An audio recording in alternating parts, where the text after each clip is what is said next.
What's going on, guys? This is Tech Habit Weekly, episode 18. This is February 11th, 2014, and boy, do we have a pretty sweet show for you guys. Today, we are bringing you the show about a week, or about a day earlier, rather than we usually do it. That's just our life. Stuff happens. So if you guys are watching live, we apologize for that, but at least we're here, right? So, midweek. Midweek is Tech Habit Weekly time. So anywhere from Tuesday to Thursday typically is good. It's prime time. So mark your calendar for midweek. Joining me today is, as always, is Mr. Casey Nightmare himself. So hi Dante. How you doing today? Hey, how you doing? Nice to see you, Bob. Yes. It's I feel much better now. Thank you, and I'm sure the audience does as well. And so today we have a good amount of stories today. It's going to be a little bit shorter of a show than like something like last week because last week was a behemoth of a show. We had talked about a whole ton of stuff. Today we're going to go a little bit more in depth on I'll say a fewer amount of stories. And to kick things off, you just had to walk into this show knowing that we will be talking about Flappy Birds, and that's our first story. Dante, go ahead and kick us off with our first story about Flappy Birds and what happened to it. Well, basically, our first story deals with Flappy Bird, and I don't know if you guys have been using Flappy Bird on your different phone architectures, but I'm using it actually on my iPhone 5S, and I love it. It's a very, very, very addictive app. If you're Yes. sitting on the can dropping a deuce and you need something to play to just pass the time, Flappy Bird is one of those games that you can do and not spread any germs any further than your phone to your face. And I don't it, know, it man. There's like phone to the wall going on too. yeah. Oh, believe me, definitely. You get up to like 50 something and then crash, it's horrible. But basically, it's a very, very, very simple app. It's basically it's tap motion in between your phone. And matter of fact, if you guys give me about 2 seconds, I'll actually preview it because You're I'm late. sorry, I'm late. Oh, so here's mine. Don't look at my horrible score because Bob, CPU Kid Roach, is actually better than me. A And lot better. that's basically what you have to do. You're just flying through pipes, and it's a series of taps that keep you afloat. So of course, if the later that you tap, the further you fall and things like that to keep yourself up. So it's very fun. It's actually pretty challenging to time your, I guess flaps in between the pipes. It's a very addictive game, and a lot of people are using it. Matter of fact, a coworker of mine, he's the first person that told me about it, so I got it, and of course it took off like wildfire. And I didn't realize how big of a cult phenomenon this was in a short amount of time, but it's an app that I use a lot. And of course, Bob, I've seen your score, and it's made me pretty disgusted over the past week, and I pretty much figured out how inferior I was towards Oh, Flappy actually, I Bird got a by new your score score. today. New score of 105. Hey, Terrell, we're gonna go ahead and edit out that 105 score when we do when we do the upload. Thank you, Terrell. Thank you. I So, just that's okay. but yeah, honestly, that's a huge score. My highest score right now is 48. I don't play it a lot, but when Dude. I do, I don't play it a lot, but when I do, it's addictive. I can see I literally spend, 20 minutes can go by that fast by playing Flappy Bird. It's a very fun game, and I don't know if you guys in the chat or watching this podcast live have played Flappy Bird or even got into it, or if you're just too late. But there are news now that the creator, he goes by the name of Dong Nugent, calls it Something like quits. Basically, he couldn't handle the fame that the app was actually getting in a short amount of time. And of course, he threatened to pull it off the app stores, and he actually did. I thought this was kind of a publicity stunt at first. I'm like, yeah, he's going to say that they'll get more just to app get more downloads. downloads. Right. Because he actually was generating $50,000 in ad revenue a day. So it wasn't money related. And he just released an update that had a better UI, more birds, and, and just kind of some redefined graphics on the actual app. And I think that was terrible. But we're going to kind of segue into our, into another story with this. But there's been reports that people have been selling different phones with Flappy Bird already installed on them For for thousands of dollars. thousands of dollars. Now, there's different ways to sell these phones. Of course, eBay will pull this off because this is copyright infringement because you're selling a mobile device with software that's already on it for the purpose of hiking up the price because of the software that you don't own. By the So it way, is Terrell already copyright. tried. Right. Terrell Yes, tried. Terrell tried. Yeah, believe me, he tried, and I thought it was the dumbest thing ever. I'm like, there's no way you're gonna sell this phone. And he's like, hey, you can't. It doesn't hurt to try. And I'm like, he's got a point. And I probably would have been upset if he made like $8,000 off his iPhone 5S by just having Terrible. Flappy Bird installed. But yeah, highly addictive game.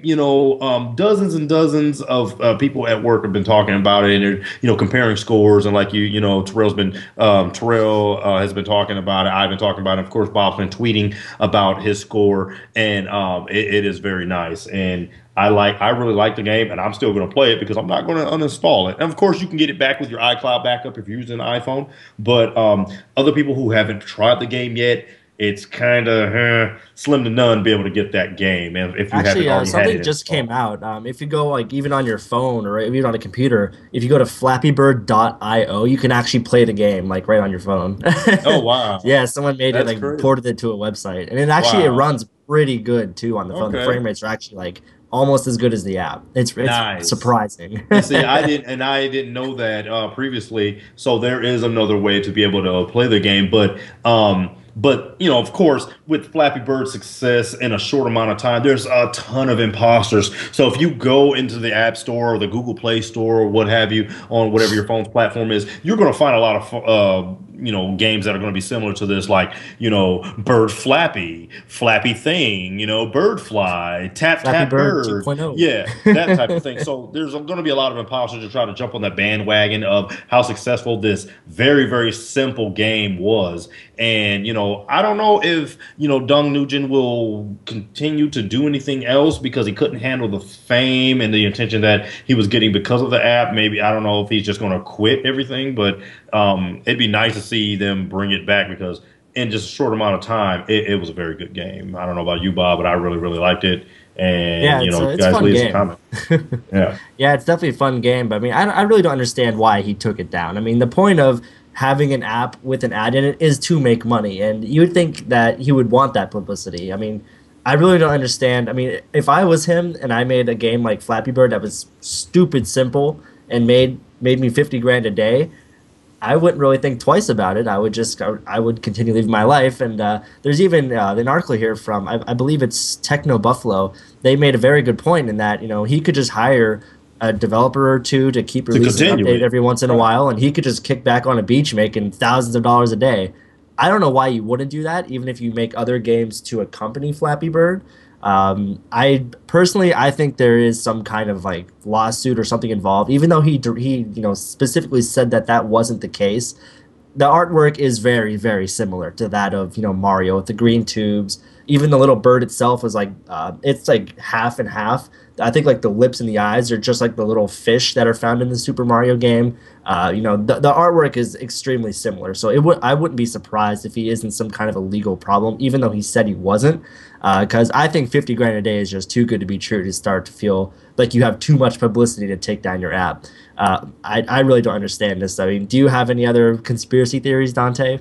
I mean, honestly, with the theory that you said, I mean, makes perfect sense. And I don't have another theory besides the one that you said, but I have noticed that as soon as I installed the game and saw the UI, I was like, well, there's this Mario, I mean, number one, why is a bird flying through pipes that are coming up and down? I don't. This got to be the worst plumber in the world. I don't know what kind of city this is. This is ridiculous. I want legislation on this, but but it like you said, with the whole legal battle, I'm sure there's something underlining there because he could blame this on the publicity and things, but there's going to be some underlying things because how similar this is to Super Mario World and the Super Mario Brothers franchise. So I don't know if Nintendo took and looked at this and took a lawsuit and brought that to his attention. I don't know if he's been subpoenaed or anything about the legal action because of this, and that's the reason he wants to say it instead of making the underlining thing about being a legal issue.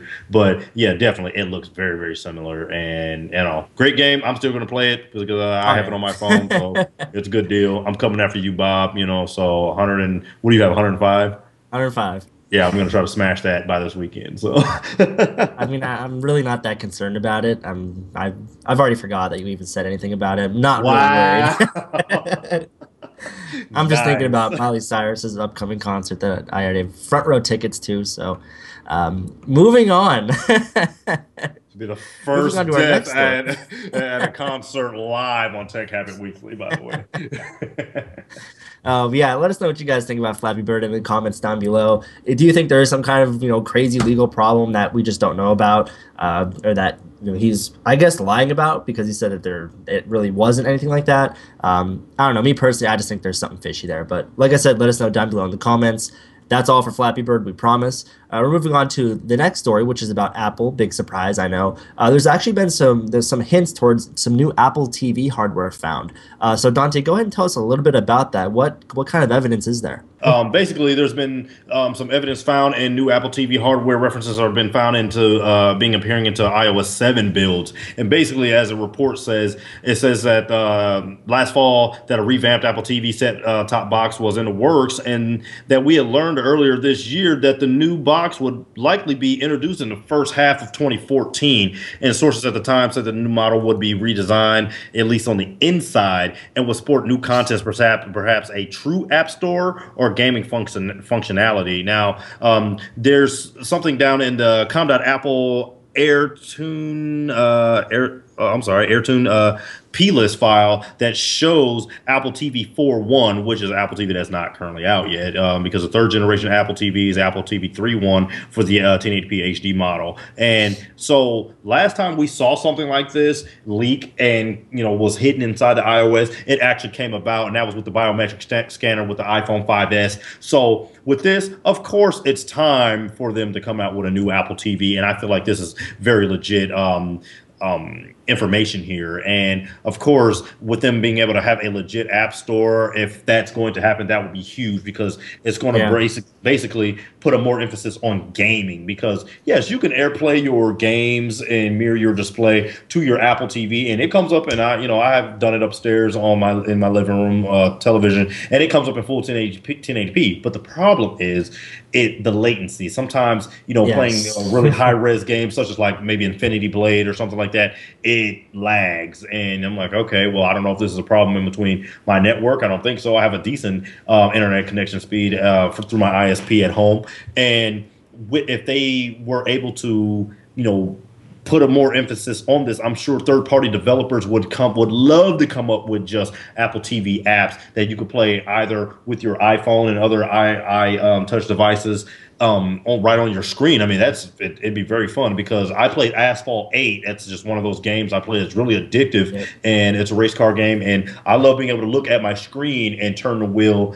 and be able to drive my car on my screen. And if they come up with different apps, I mean, maybe there'll be, maybe one day there'll be Flappy Bird on the, Apple TV, and I actually done that before. Last I played Flappy Bird on my TV. That's a So good it was idea. cool. It was cool. It was really hard to time because now your bird's bigger, so you're trying to compensate for the TV.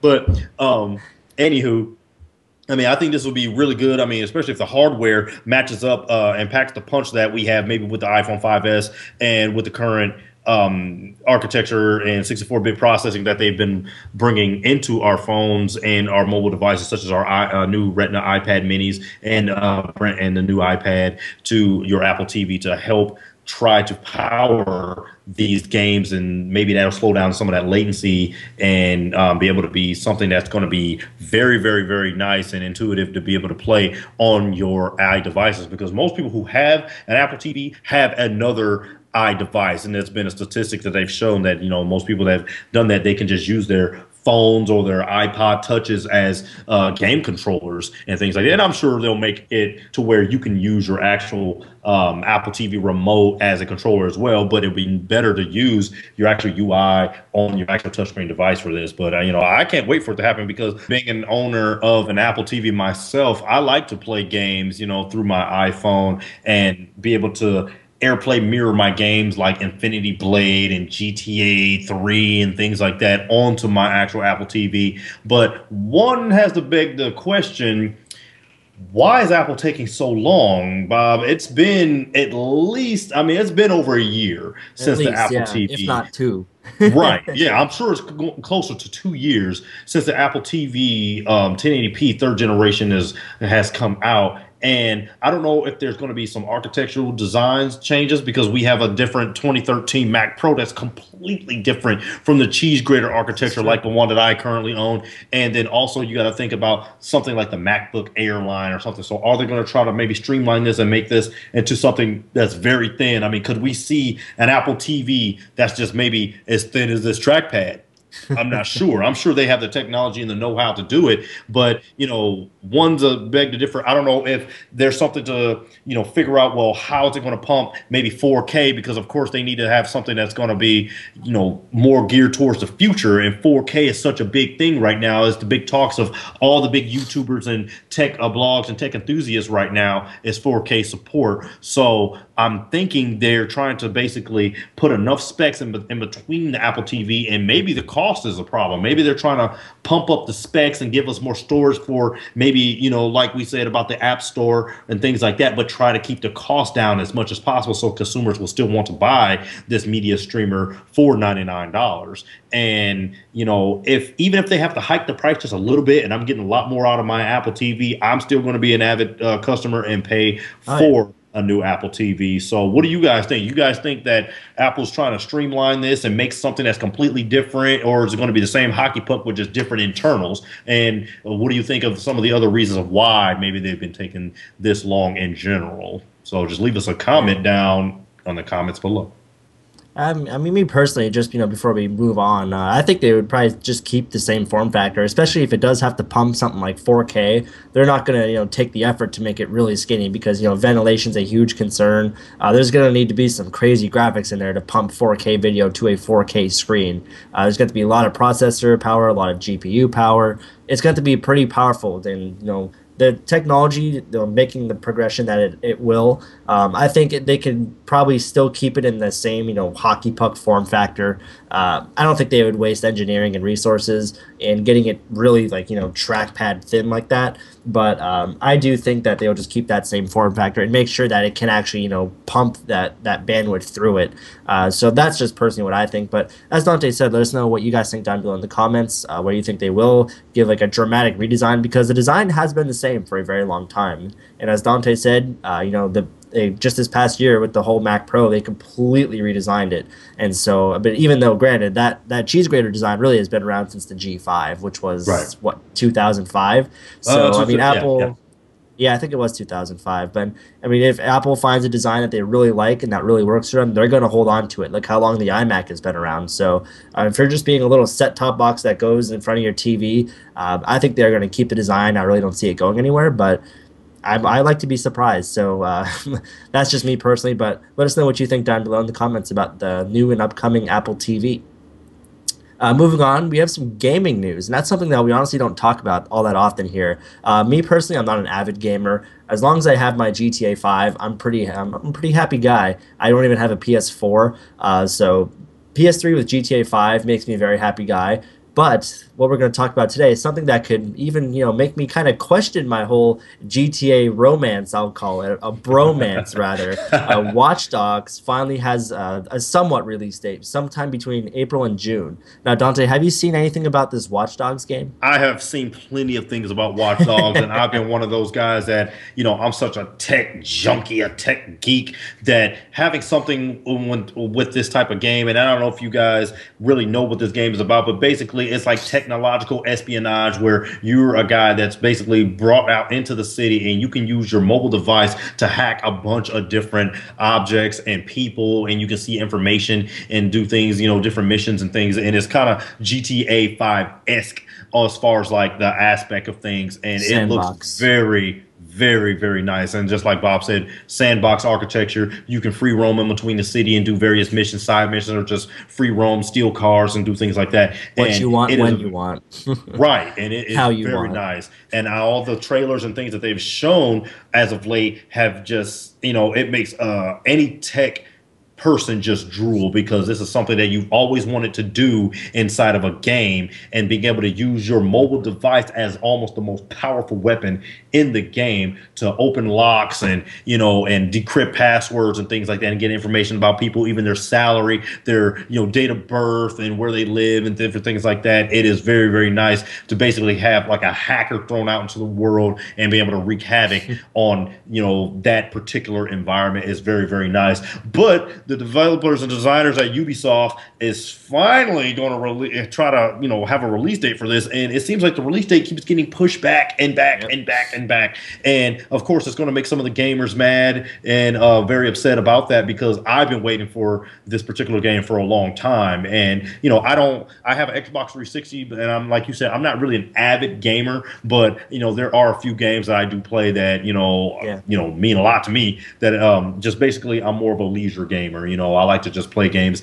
in my spare time. And with this, there's a lot of different specs and different statistics here about Ubisoft. And the CEO Yves, I can't pronounce his last name. I'm sure I'm going to butcher it. Is it Guillemot? I think it's Guillemot. Pointed towards a few upcoming titles for this upcoming pitch and the growth of the near future. And his rundown of the marquee mentioned worthy titles of hitting the next fiscal year. And of course, that's in between the 2014-2015 fiscal year. And hopefully we can see this particular game launching. And it says in between April and June. I'm just not quite sure exactly on the release date of this, because the release date has been changing and changing. And I think that this is such a huge game, and there's a lot of aspects of this game that they have to work out, probably a lot of bugs, and with programming, there's basically the if else then statement. Basically, it's something where if this happens, then this should happen. If else, this should happen. And that's like the biggest basis with gaming, and having something like this with especially hacking. You don't want to run into a point where you think, hey, I should be able to hack that, and for some reason the game doesn't let you. They're probably trying to work out the bugs of every if else then statement in the game, and there's a lot. Will be a lot, because I saw a lot of trailers where the guy was like hacking doors, and and people's he can scan someone's face and get all their information about that particular person. Security cameras. Exactly. Hacking the security cameras and being able to look at the live feeds of what the security cameras see from his mobile device.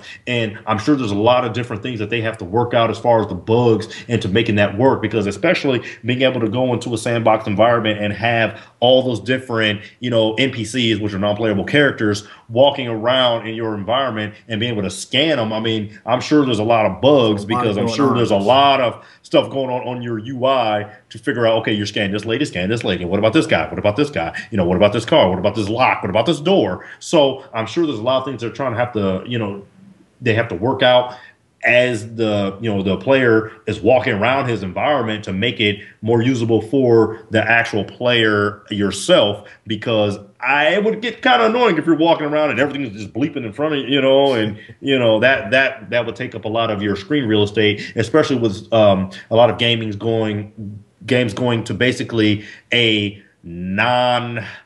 basically everyone is trying to get away from that whole heads-up display. You guys all remember playing Street Fighter or some fighting game, and you have a life bar on both sides, where they're basically trying to get rid of that to have more of a real-world environment of seeing more of the actual world and, the different graphics and design that is coming into these new games. But this game is something I'm definitely on the watch for, and want to see what Ubisoft has to offer with this game. And I'm very, very, very excited to see what happens. And it's going to be nice. And actually, there's a clip here from our source of Techno Buffalo that has an actress slash comedian on the screen named Aisha Tyler. Aisha Tyler, actually, I don't know if you guys watch like Whose Line Is It Anyway? She's the host of Whose Line Is It Anyway right now. And it has her information right there on the screen as the main character is following closely behind her. And it says that and it even has her occupation: actor, comedian, and talk show host and author. And it has her income of $4,294,000 ish, and says she's a gamer, and and different enthusiasts, and basically just her information about her, basically her bio, and it's just as the guy walks around, and it's really really nice. And if you guys haven't checked that out, I suggest you guys get on YouTube or somewhere to find certain trailers of Watch Dogs and see if this is some game that you would like to play, because it is very awesome, and I think it's going to be great and give GTA a run for the money, at least as far as the sandbox, Yeah, architecture. experience. Yes, I don't know about the multiplayer yet. I don't know if they're, how their multiplayer is going to be. I don't know if it's just a world of hackers running around or something, but that's where GTA may have the edge. But on this, it's definitely going to be nice, because as far as what I know, as far as technical and tactical espionage, this is almost one of the first of its kind to incorporate your smartphone as like the main device and the most powerful weapon in the game. So I'm very excited to see what happens with this. Yeah, and it is taking a long time for the game to come out, but GTA 5 did too. It's gonna be worth the wait. I remember, I mean, you probably can't even read it, but I have a GTA poster back here, and at that poster still it says the game was going to come out in spring of 2013, and that was before Rockstar pushed it back. And let me tell you, that was a bad day for me. I was already in a bad mood, and then I come home from school, which was like really stressful that day, and I log on, go on to Twitter, whatever, and then I see like a bunch of people in my Twitter feed retweeting some stories that it got pushed back. I was like, "Are you serious?" So I looked forward to not having school all summer, just waking up, GTA, go out, get some sun, come back, play more GTA, and I couldn't do that. As soon as I had to start back up one of my busiest semesters of school, that's when they were going to release the game, and I got pretty upset. But I mean, I still love the game now, and this definitely looks like it's going to give GTA a run for its money. GTA is, I'm very sure, going to be, I'll say, much more inappropriate. But this game, from a geek's perspective, all the stuff that you can do with this game, the amazing attention to detail, even putting the graphics aside, looks fascinating. They released a video I saw a couple months back of just kind of like a really quick and dirty preview of what the game was about. They had like one of the developers playing the game, and it just looked absolutely amazing. So this is definitely a game that I'm going to be very interested in buying, and one that's I'm going to say will be worth the wait, even though the release date has kept getting pushed back.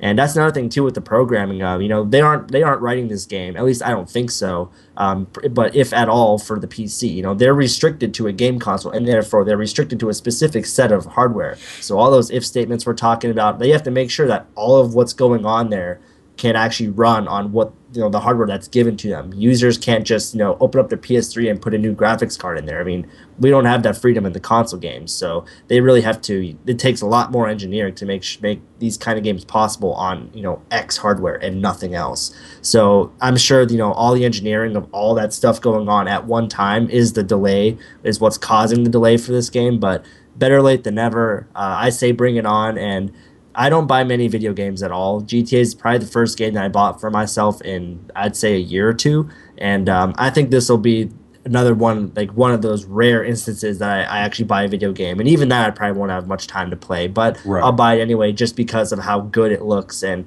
I can appreciate, a really great game, all the graphics and design work that goes into it. So will you, I probably a stupid question, but will you be buying this? And if you will, on launch day, or will you wait a little bit, or... Honestly, I mean, from everything that you've said already, I mean, even from the trailers that I've seen already, I've seen enough to basically, it's like, shut up and take my money. And I'm just to the point where it's like, all right, no more press releases, no more, just here you go. And I probably will pre-order this game, only because it's something that I feel hasn't been done before. And when I say that, I'm saying that very vaguely. What I'm saying is, hasn't been done before with the whole emphasis on the hacking. I mean, there's different games. I mean, Batman Arkham Asylum and Arkham City, that has hacking in it. He has this little UI controller, there where he can, use your thumbsticks to hack different security codes and things. But this is done in a primarily different fashion, where hacking is the basis of the game, hacking, not something you can just do in the game. This is based off what you can do in the game, and it's going to be very nice, and I can't wait for this to come out. Watch Dogs by Ubisoft, can't wait to get it. Shut up and take my money. Do it now. I'll PayPal it, whatever. Just call me, whatever. We need to get this on the market as fast as we can. Absolutely. I completely agree, and I can't wait to play the game. Let us know what you think about Watch Dogs down below in the comments. we're going to move on to our next story here about North Korea's Red Star operating system and how it looks very, very familiar. Go ahead and tell us a little bit more, Dante. Basically, I mean, as we know that North Korea is one of those countries where you can't just put anything into their, system. Basically, their government is different completely than ours. I mean, everything has to be mandated and figured out and talked about, committees and everything, To a on T. their end to a T. And basically, it says basically that the Red Star OS it features predominantly on computers throughout the country, and it looks a little familiar to the liking as which of a Mac OS port, maybe. And it looks really, I mean, it looks good because it looks like Mac OS. I mean, there's no denying how it looks. It looks, I mean, even there's even a star in the top left corner, just like the Apple would be on the, the top left corner. And then Hey, the even star where, is red. It's yes, red. and it is It's a red totally star. different. So I'm sure there's enough differences where they can call it their whole Red Star OS and not have any copyright infringement or anything like that. But even the way the setup is as far as your say your Finder or whatever they may call it, it looks just like Mac OS. Even with the gear for the settings and different things that change. And this is a market where the iPhone and the iPad actually still don't even exist, Yeah. and they have something that looks like this. And it kind of makes me feel like they're trying to maybe, go towards that direction and having iOS and Mac OS devices coming into their country, which was huge because of the acquisition of China Mobile and things like that, that Apple's already been able to acquire and trying to get into different territories like India is something that would help Apple in between this particular phase of technology. And it says there at the bottom, it says the photographs come from a computer scientist named Will Scott after he bought a computer while teaching as a visiting professor at Pyongyang University of Science of Technology. And he reports that to run the OS, all you need is a Pentium 3 processor capable of running 800 megahertz, 256 megabytes of RAM, and 3 gigabytes of hard drive space. Now, I can tell you right now, this 32 gigabyte iPhone 5S could do that. Really? So basically not very much to do that, of course, and it says we aren't exactly looking for a machine that will run Crysis here, but basically it's almost to the point where I'm feeling like the Red Star OS is basically maybe to the point of maybe running like maybe OS, maybe Leopard or Tiger or something like that, something that's very minimum invasive as far as some of the hardware and specs that it takes to actually run it. But Panther. Yeah, maybe Panther. Yeah, maybe Panther. And it looks, like I said, it looks just like Mac OS. I mean, even down to the dock having the gloss and even that little, almost like that road that kind of runs through the middle, where you can actually expand it and make it, larger and smaller. It looks exactly like it. And anyone who says that it doesn't look like this is, they're blind. I mean, it looks just like Or just it. in denial. Right, or in the night. I mean, there's a bunch of different steels here, and I don't know if Terrell can put that on the screen, but even when you go into changing your background and things like that, it looks exactly the same. And, and maybe this is something where they're maybe hinting to where, okay, we just need the OS 10 software into our actual market, because it seems like that they actually want it with this particular Red Star OS. So maybe they can come up with a deal with Apple to say, hey, guess what? We can port this over to you.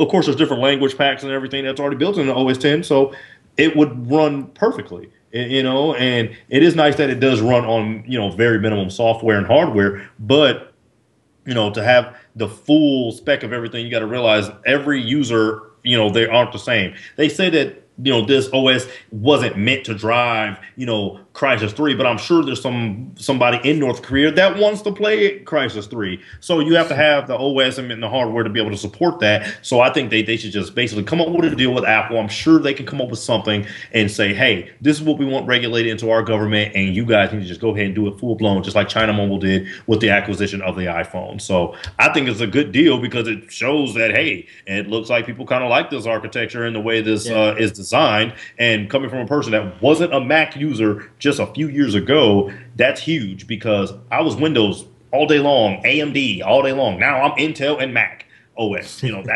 it's completely 180. different. I mean, yeah, completely changed. And, it's something that shows me that, this is something that wants to be implemented into this country. And maybe that they'll just go to Apple and just say, hey, we tried it. It basically looks just like yours, but why not just get the real thing and let it go from there. So we'll see. Maybe there'll be more of an acquisition later, or maybe in the end of the 2014, going into the 2015 fiscal year, and maybe we'll see something where Apple can actually benefit from these still images that we have here and be able to actually put their product line into their country and implement it into their government. We'll see what happens. Yeah, I mean, and this could, kind of just be like American ignorance. If it is, I'm sorry. I don't mean to be like, rude or anything, but I don't understand why they don't have this kind of stuff already. I mean, it's 2014. Computers are absolutely everywhere. And I mean, I think it's in their government's best interest to, open their system up at least just a little bit more to accept newer technology. I mean, we're talking, with like 800 megahertz processors. We're literally talking, over a decade ago, 2 decades ago worth of Right. different hardware and software. I mean, there's just no reason that nowadays that a country should be, I'll say, that far behind in terms of their technology. I mean, Right. I can understand, I can respect that, they're a lot more stricter about certain things that might be for their public safety or whatever reasons. But for all the good that the technology does, and there's a little couple bad things too, I guess, just being that any piece of technology can be hacked, whatever have you. Apple is very, very secure. Apple, especially this guy right here, Oh as yeah. long as it's not jailbroken, I really don't see anyone getting into this thing. And so I just don't understand why, we're not seeing this sooner. I mean, because as you said, Dante, it's clear that they do want something like this. Right. So why not just get the real thing? Why not just, Right. allow this into your country? Once again, I don't mean to sound like an ignorant American guy. No intention of that at all. But if you are, from this country or, whatever have you, if you know anything about it, we'd love to know. So go ahead and post down below in the comments. But I agree with Dante. I think this is good news that they might be moving forward into actually And getting then an OS. I just want to add one last comment to this. Basically, if we're seeing this mock-up and of the Restart OS that looks so predominantly like Mac OS, why haven't we seen one that looks like Windows 8? Why haven't we Yeah. seen anything, where they're like, oh no, we do not like it, no Apple, we try to get iOS and it's going to work very good for you, new fortune cookie for you. And like you said, we don't want to look like ignorant Americans by any means, but to me, it shows that demand because I haven't seen a mock-up that's made any news yet thus far, as far as Red Star OS, that looks just like Windows 8, and I think they're kind of going with something that kind of works and something that kind of doesn't, because you got to realize in these particular markets and on an enterprise level, you got to realize in these particular countries, we get a lot of our hardware and software from these companies, from these countries. And, if they aren't taking on the adaptation of a Windows operating system, and I'm not saying that they haven't before, but the new Windows operating system, and they're boasting something that looks like Mac OS, which one's more user and customer and enterprise friendly? It's just one of those things that it pretty much speaks for itself, not trying to draw a line and say, Windows is this and Apple is that. But when you put it all together, this is the news that's coming out, something that mocks and mimics a Mac OS, not The Windows Windows OS. OS. Yeah. So just saying.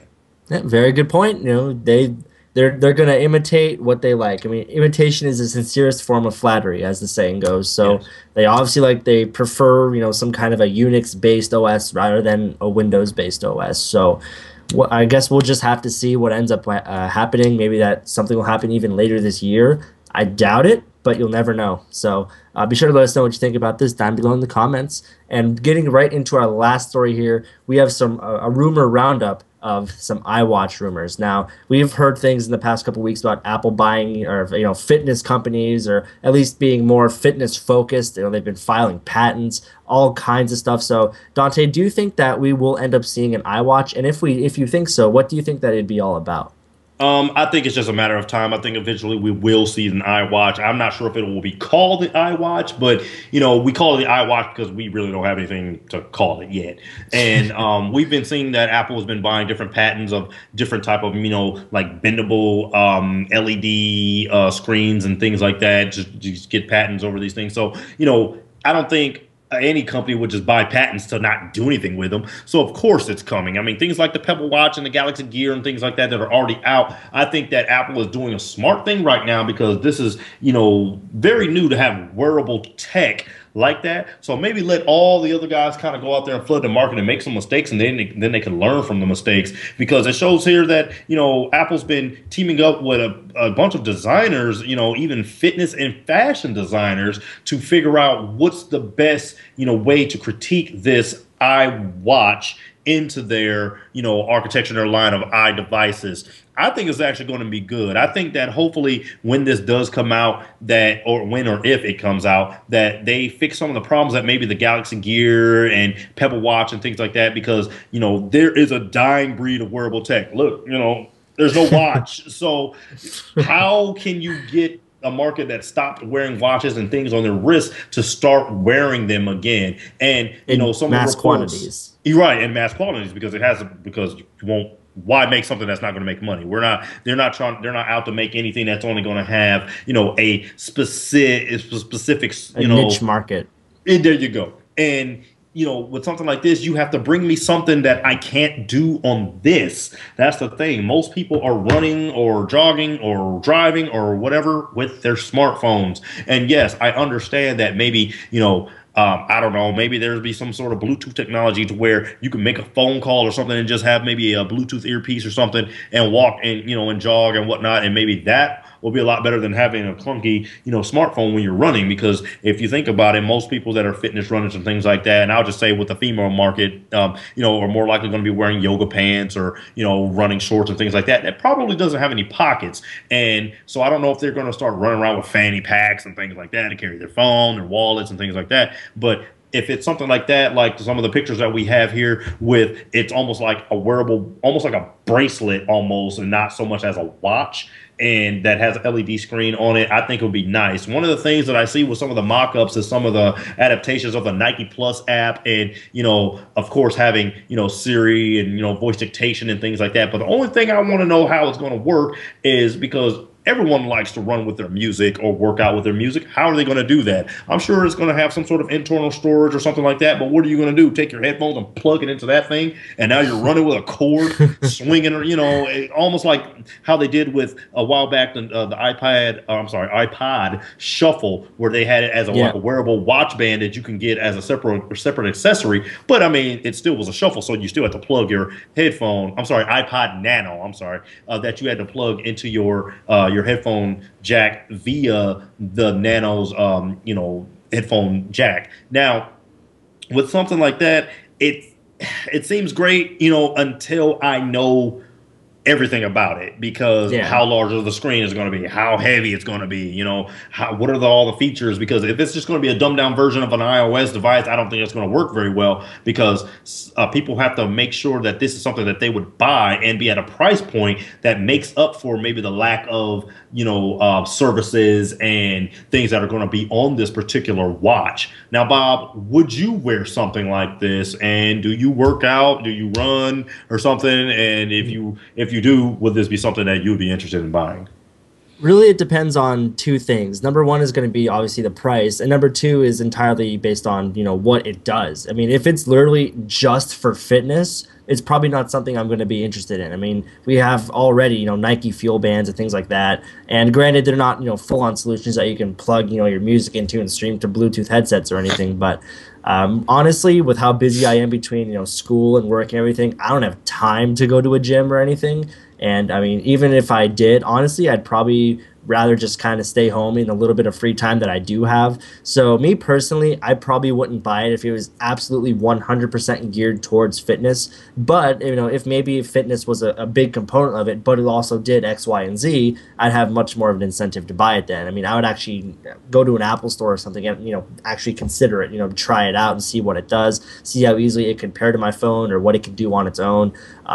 Like you say, I don't want it to be some kind of like a stripped down iOS. It really makes me wonder how they'd even implement something like that. I mean, if it would be iOS in its entirety, but just a different form factor or something. Like if it would connect to the same app store, but have like kind of like how the iPad is, how it's the same app store, but they have an iPad section. Maybe they Right. could do something like that and just have like a watch section and have different apps. But once again, that brings you to the whole thing of, will it have a screen? If so, how big is it going to be? So then if it's only Hmm. so big, what can actually be displayed on it that would actually be useful? And Right. so that's where, it would really honestly come down to those two things, the price and what kind of functionality that it would give me that what like you said, I don't already have on a 4-inch screen. So Exactly. as a person that doesn't go out running every day, even though I probably should, I like to think I'm not too, humongous or anything, but Nah, I don't know, guys. I that's mean, not saying.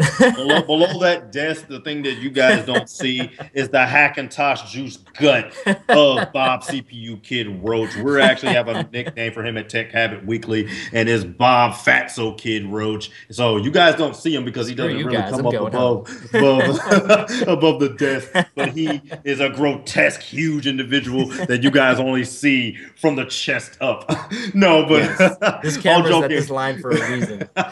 All joking aside, though, I mean, and even with the mock-up and the concept that Terrell has showed on your guys' screen, and that source is coming from 9 to 5 Mac, is a screen that shows mail and messages and things like that. Well, what makes me beg to differ? Will this thing have a SIM card? Because if it does, well, that's an extra service. That's an extra monthly payment. That's because I'm trying to figure out how are you going to get your internet services and things to that without it being, say, like a Wi-Fi only iPad where you need Wi-Fi to be able to connect to anything. Some way you have to be able to get to the outside world, because what if people are running and they want to put maybe a trail or something with their GPS? Well, how is it connecting to that? Is that going to be a separate SIM card or something that's going to have a data package in its own plan? Could we see watch plans or something, or wearable tech plans that are going to be at your AT&T, Verizon, Sprint, and T-Mobile stores? I'm not sure. And yes, these are all mock-ups, so don't take all this stuff literal right now. But as far as wearable tech, there's a lot of questions that are still Oh to be yeah. asked with this. Because even if it has to pair with your phone or something, I'm like, well, then I would just keep the phone. I'm not going to pay for that if I needed to pair with my smartphone.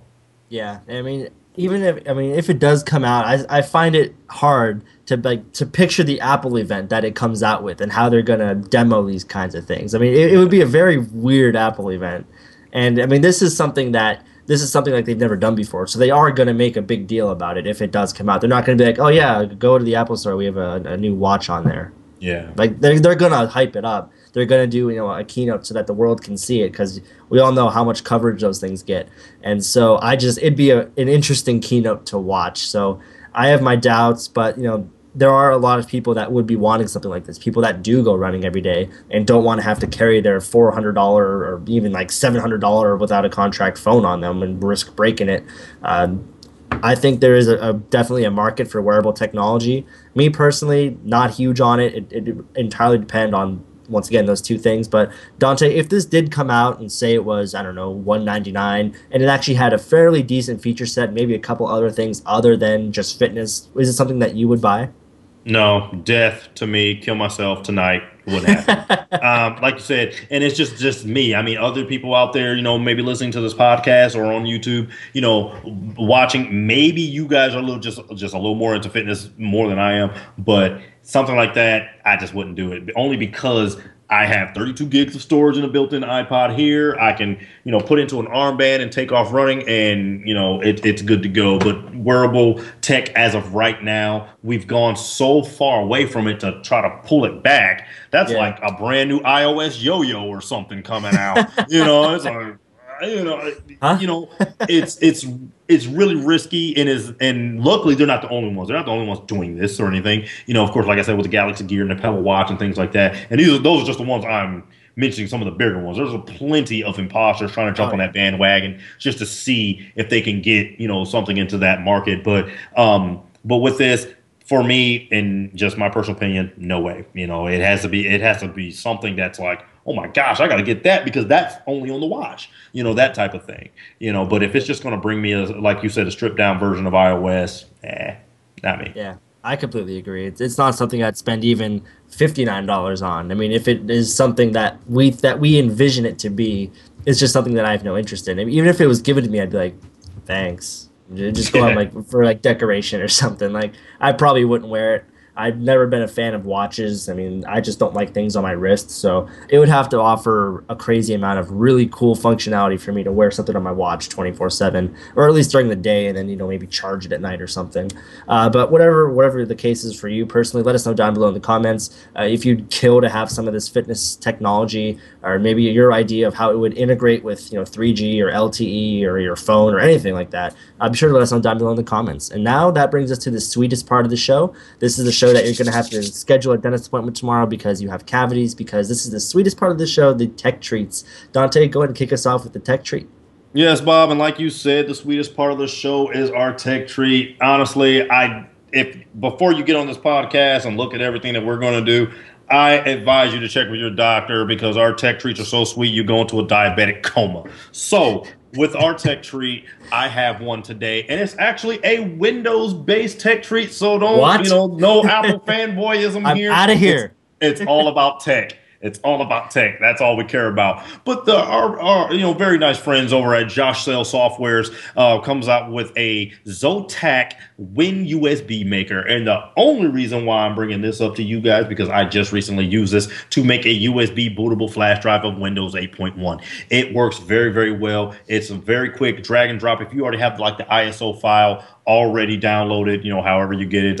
For me at school, we have access to pretty much every Windows, operating system that's known to man, and it stays updated, which is really cool. So having something like Server 2012 and 2008 R2 and things like that, we can download the ISO for free, but if you wanted a bootable CD or something, it will cost like $13. But on our website, we can get those things, download the ISO, and if you know how to basically make a bootable or USB, number one, you have the versatility of a flash drive and the speed of a flash drive versus an optical spinning disk. So your installation actually goes a whole lot faster. And I have one here that says Ubuntu Server Linux on an i386. So basically these are for old, legacy desktop computers and things like that are running older software. But yeah, that's what that one is, and it's the bootable OS. And you can use different softwares and different things. There's a bunch out there, but I recommend the Zotac Win USB maker. It's very simple. It's such a small program, and you can download right there. It says it's less than a megabyte, in actual size and actually GUI and responsiveness. And I have not had a problem making anything with this. So for you Windows guys out there that want to just, get rid of some of those disks that you guys are hoarding around and start putting things on flash drives, I recommend the Zotac Win USB maker from the people at Josh Sales Softwares. And you can find it at joshsalesoftwares.com. And we have it. We'll put the link below in our podcast, and you can check this out on YouTube to see how to get that. And it's very quick, it's freeware, quick to download, works like a snap. That's my tech tree. It's very nice, and it works very well. Just made a Windows 8.1 flash drive. It worked just well. Booted up into the laptop that I was putting on.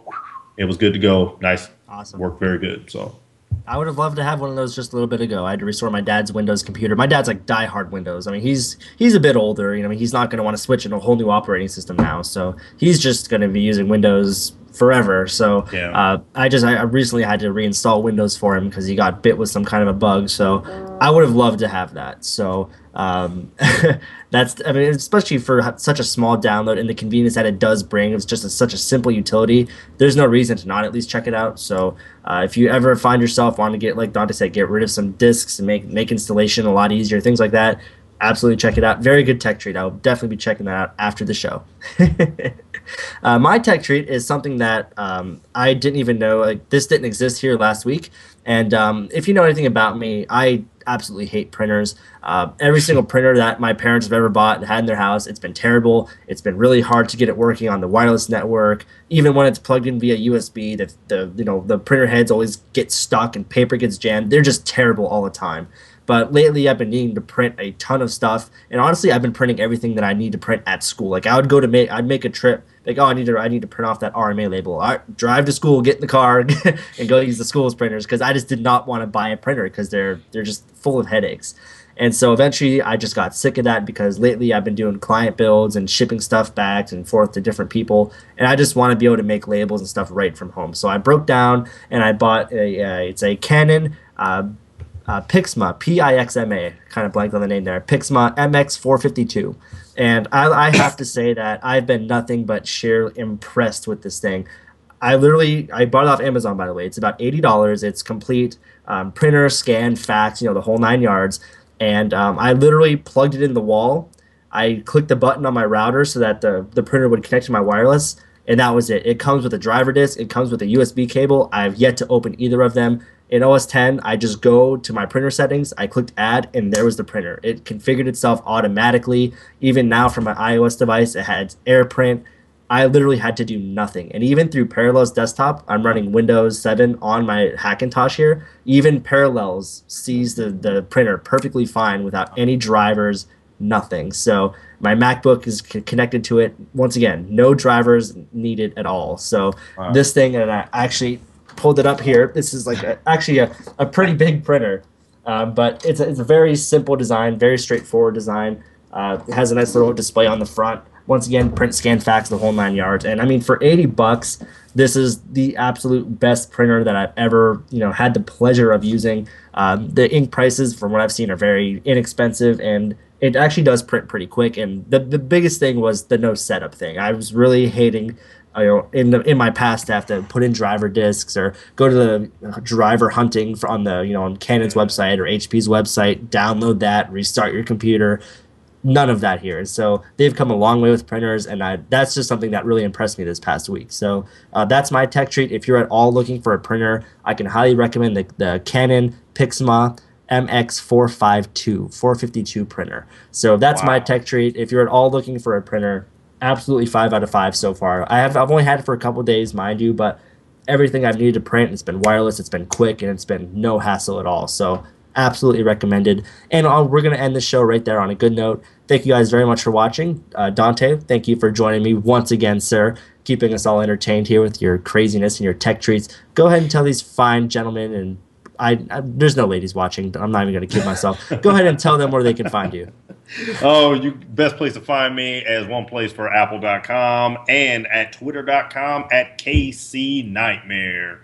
So love to have you guys here. Appreciate it, And now, actually, my YouTube channel is up. So you're going to get more videos from myself. And, of course, with the collaboration with Bob CPU Kid Roach here at Tech Habit Weekly. And be sure to check Bob out with his Hackintosh builds and customer builds, on roachtechnology.com. And, as usual, like and subscribe to his channel. Like and subscribe to my channel. Happy tech treating. And word to your motherboard. Of course, you pretty much said the entire outro, myself included. We'll see you guys next week.